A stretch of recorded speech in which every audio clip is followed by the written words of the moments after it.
Hello again, fellow YouTube inmates. Lillian and I have finally made it to the last chunk of questions. Join us as we finish this wild and insane ride we've been on. 66. Do you believe that when humans coexisted with dinosaurs, we were tree shoes? Humans never coexisted with dinosaurs. The first human-like ancestors evolved about 5 to 7 million years ago. If you mean, did the clade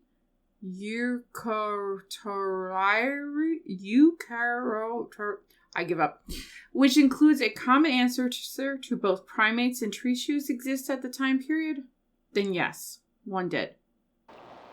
67. If yes, how long did it take for a tree shoe to become a human being? Again, not entirely sure I'm following you, but humans evolved about 5 to 7 million years ago. I could be more exact if I knew which common ancestor you were actually referring to. Tree shoes is a broad description. 68. Do you believe that all dinosaurs are related to each other? Yes, because all eukaryotic life on the planet is related. 69. Do you believe that human beings are related to dinosaurs? Yes. 70. Do you believe that all life is related? Yes. Heard of DNA? 71. If yes, wouldn't that mean all animals are cannibals? Sure, if you define the eating of flesh of one's own kind to mean all things genetically related, no matter how distantly. Usually, though, cannibalism is defined to mean eating one's own species. 72. Do you believe you can extract DNA from a fossil that is made of stone? If the fossil has been entirely mineralized, then no. 73. If we found soft tissue from a dinosaur, wouldn't that disprove the idea that the Earth is millions of years old? Nope. All finding organic material in a fossil would prove is that the organic material existed in that fossil. One would have to do research to figure out if that organic material is from the same animal fossilized. Then you would need to determine how long ago fossilization occurred, and then figure out how that soft tissue survived. Then you could determine how old the specimen was, which at best gives you minimum age of the Earth, because the Earth would need to be significantly older than the age of the fossil and tissues you found.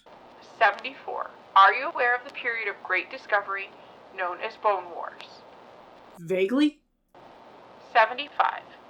Why did Edward Drinker Coop and Nathaniel Charles Marsh hate each other so much? Not a clue, and it's not really my area of interests. Lillian, you got anything on this? Yes, I do know why, but I also fail to see relevancy, but hell with it, we'll get into it anyway.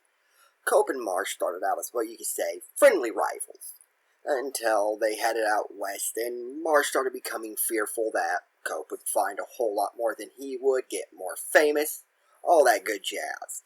So he resorted to a bunch of underhand tactics, such as hiring spies to go into his Cope's sites and, tell him what was going on there.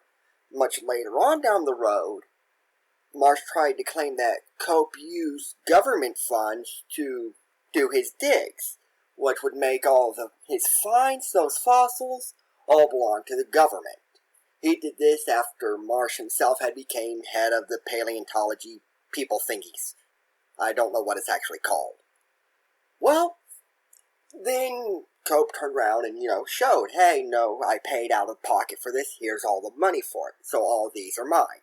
This completely discredited Marsh, he lost the job there, I believe, and you can see how that would turn a friendship sour really quick.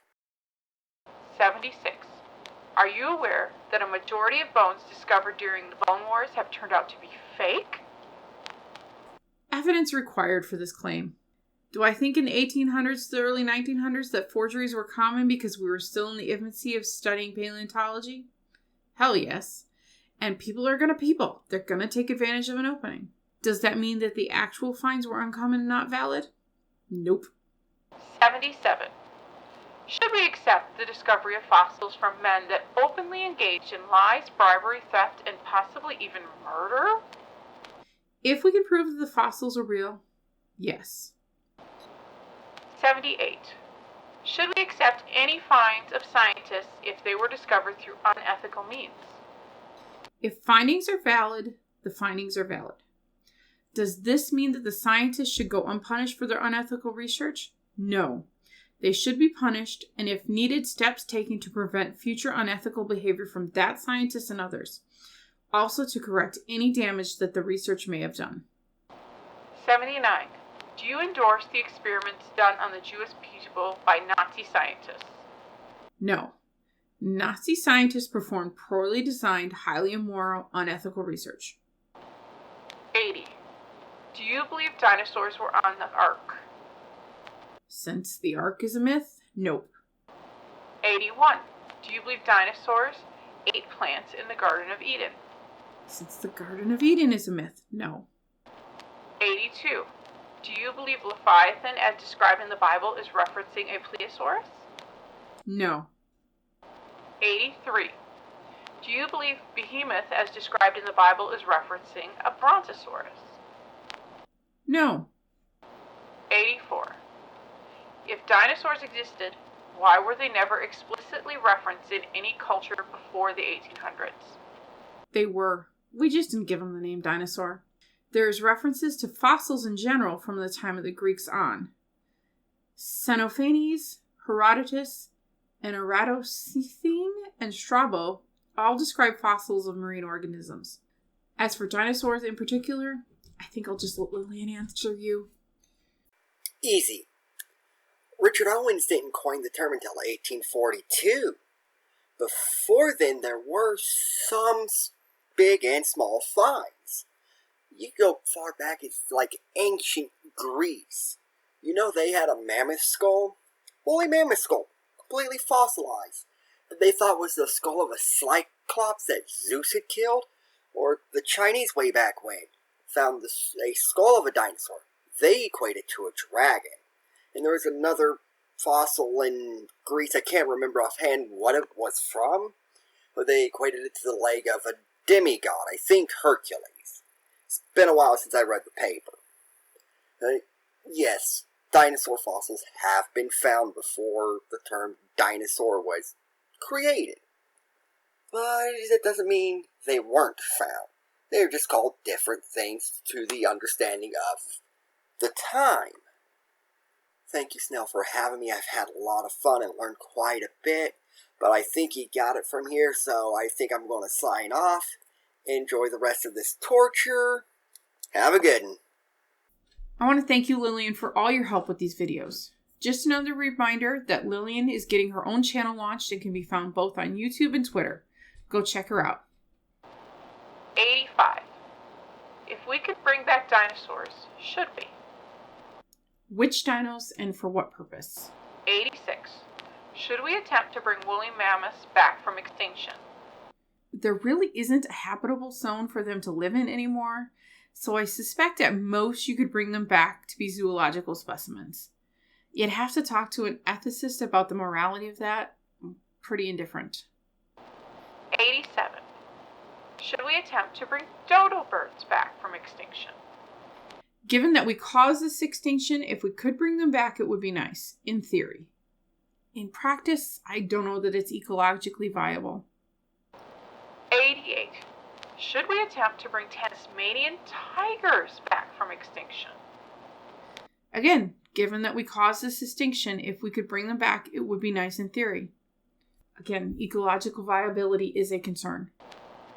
89. Should we attempt to bring West African black rhinos back from extinction? Haven't I answered this already? Like, twice? Same answer. See my last two. 90.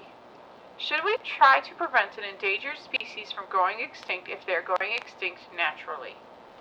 Right now, it would be almost impossible for a species to be going naturally extinct whose extinction couldn't in some way be linked to human activity. So yes, if we can mitigate the damage we're causing, we should. 91.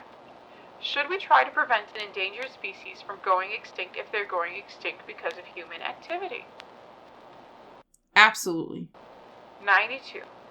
If yes to either, why? Yes, if we can.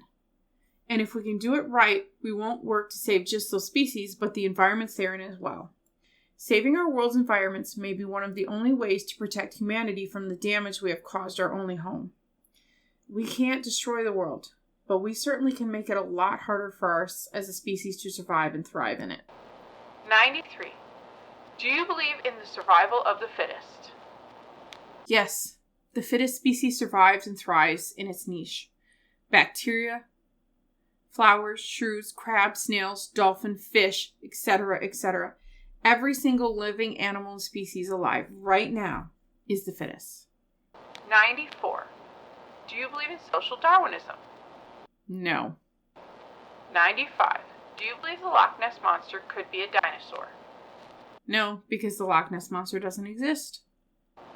96. Do you believe in dragons?